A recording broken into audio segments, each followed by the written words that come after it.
Hi, my name is Naproud. From October 2018 to July 2021, I studied natural sciences at the University of Cambridge.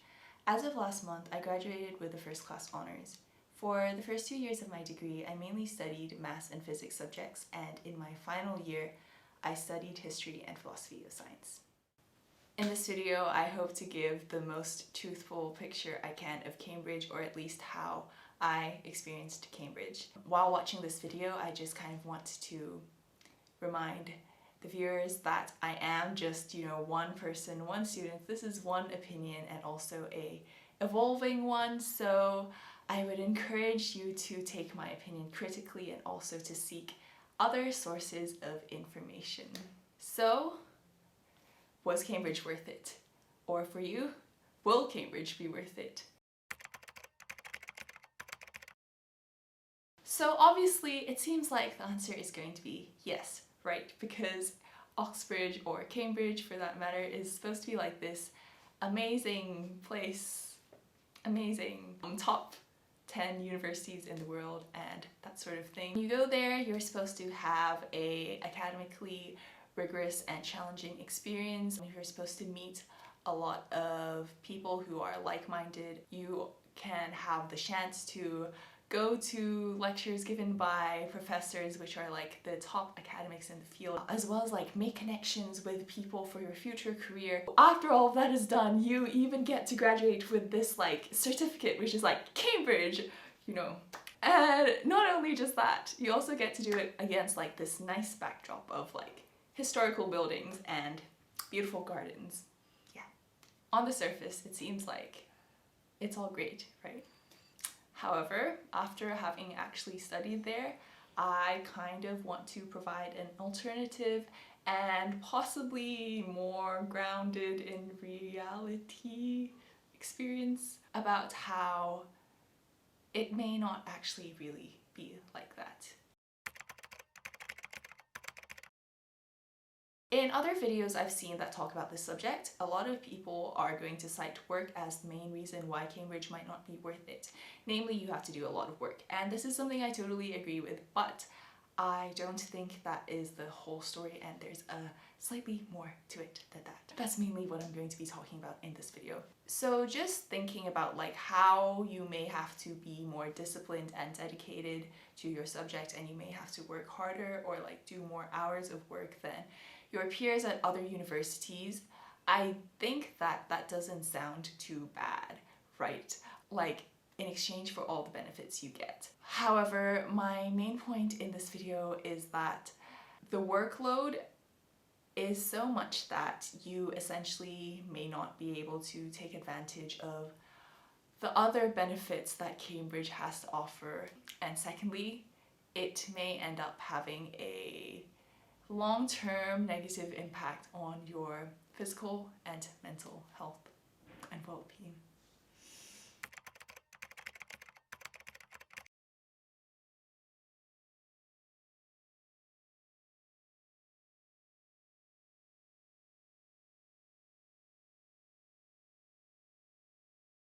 As I can really talk in a lot of detail about my own experience, we're going to do this in a case study sort of style. So we have, here we have case study A, exhibit A, the one and only exhibit.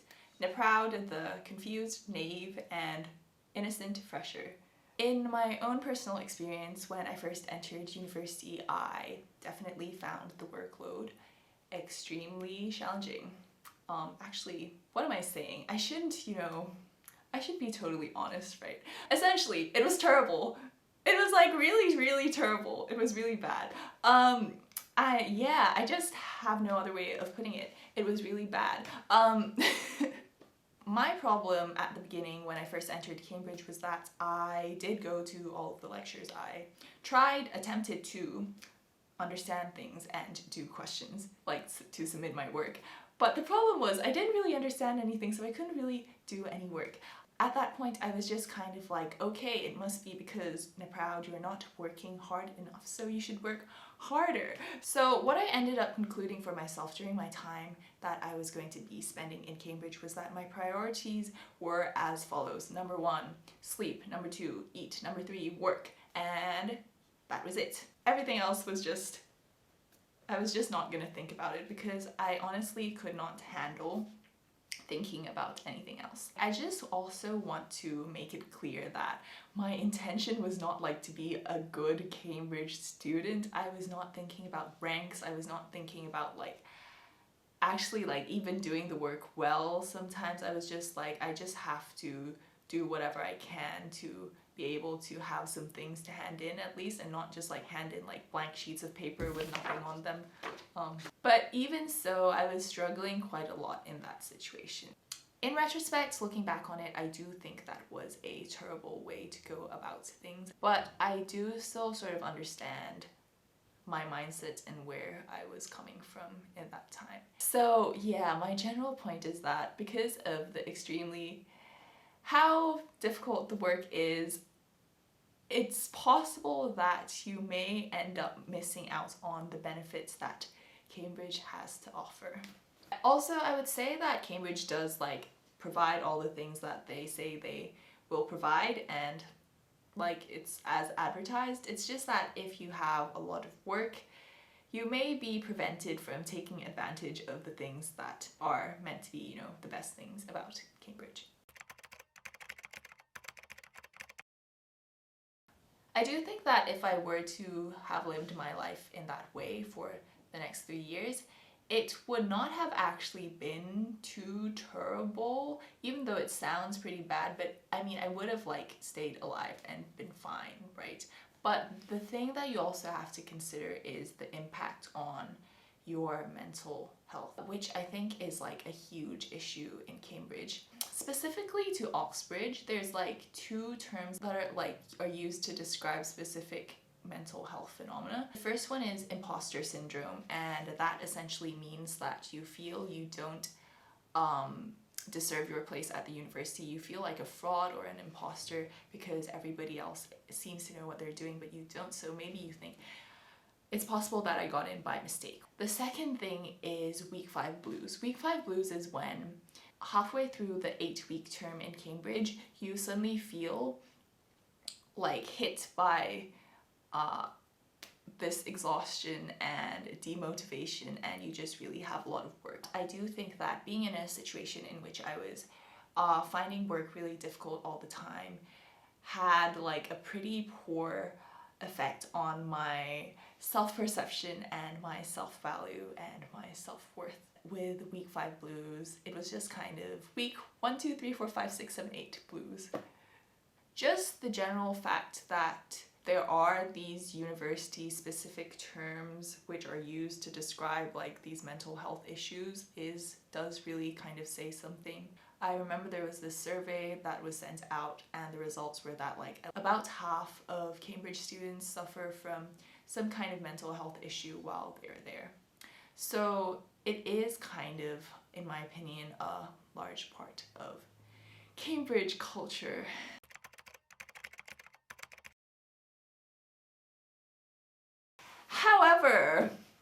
However, like everything else in life, of course, it is not going to be all black and white. My own experience was certainly not black and white either. Like halfway through 2nd year, for example, I generally started enjoying my Cambridge experience more after I was kind of just like whatever about work and decided to put myself first and things like that.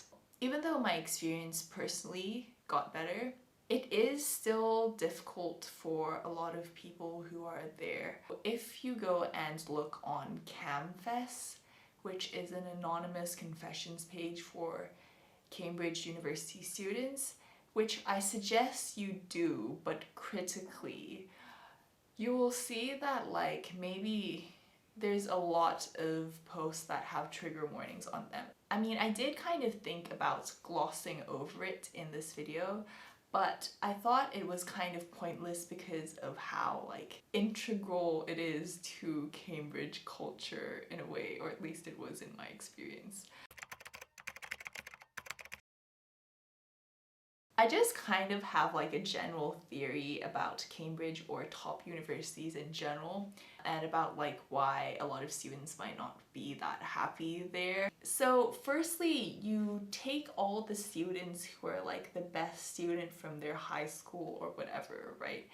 The kind of traits that these students are going to have is like being, having like a strong desire for success, being competitive, being like really hardworking. Everybody's kind of used to being like number one in their respective high school or whatever. But then once you put them all together, like it's impossible for everybody to be number one, right? And essentially you've raised the standard. So people who used to do well are gonna suddenly be like struggling or falling behind. I mean, everybody's still the same person, so they all just want to succeed, but then they can't. So you have like this inner conflict, and so that gives rise to generally unhappy students.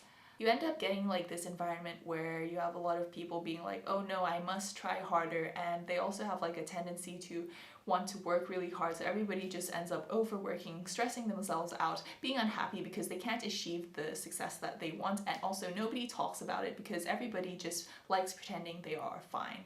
And yeah.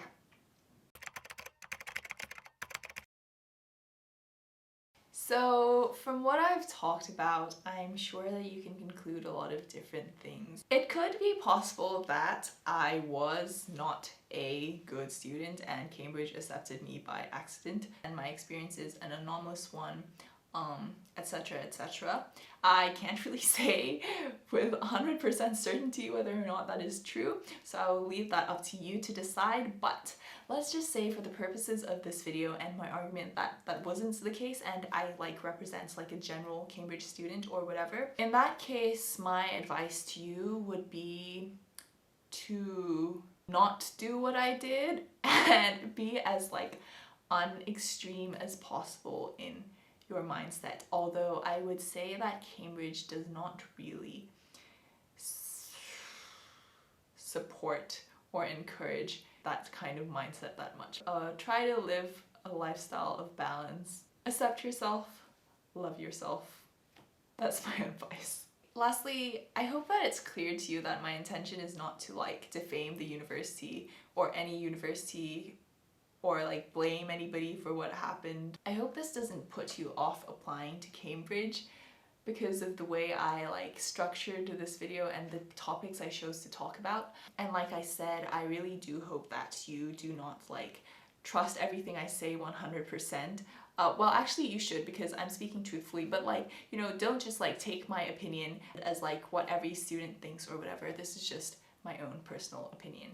I think that especially with students entering university or students applying for university, it's easy to glamorize or romanticize parts of university life or universities in general. So even though I kind of focused more on like, I guess you could say the dark side of Cambridge, my intention is really not to be pessimistic or negative. I just hope that this video prepares you better for what's ahead.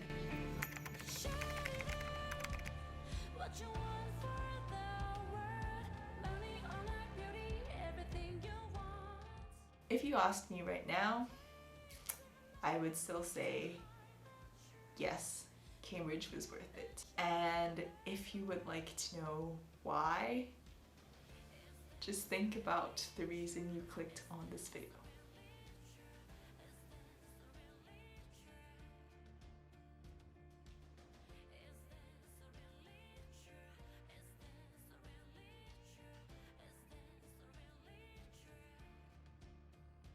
Thank you so much for watching, and good luck to everybody with their university applications, with their university life.